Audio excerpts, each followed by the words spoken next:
sempre o Sub-Zero. Sub-Zero, Sub-Zero, Sub-Zero, Sub-Zero, Sub-Zero, Sub-Zero, Sub-Zero. Eu escolhi o Sub-Zero, Sub-Zero, Sub-Zero, Sub-Zero, Sub-Zero, Sub-Zero, Sub-Zero. Fight! 1, 2, 3, 4. O Kano era um caolho especial, ele não faz Night Wolf, índio velho, tinha o cachimbo da paz. Também chegado no fuminho, tinha um smoke muito massa. Da onde que tu acha que saía sua fumaça? Com ele ainda tinha outros dois robôs, o Cyrax e o Sector, que só davam caô pra liberar o Goro. Não era bem assim, tinha que matar o Shao Kahn, que falava finish him. Depois de muito tempo descobri qual é que eu quero.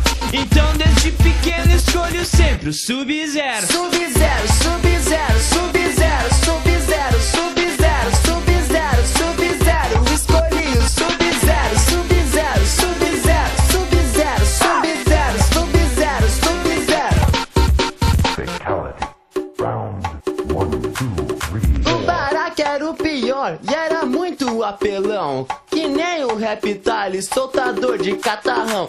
A Sindel e seu cabelo tinha uma garganta boa. Striker traficante, é nós que voa. O Motaro dava medo, na real era fichinha. Já de Yukabão, quem pegava era bichinha.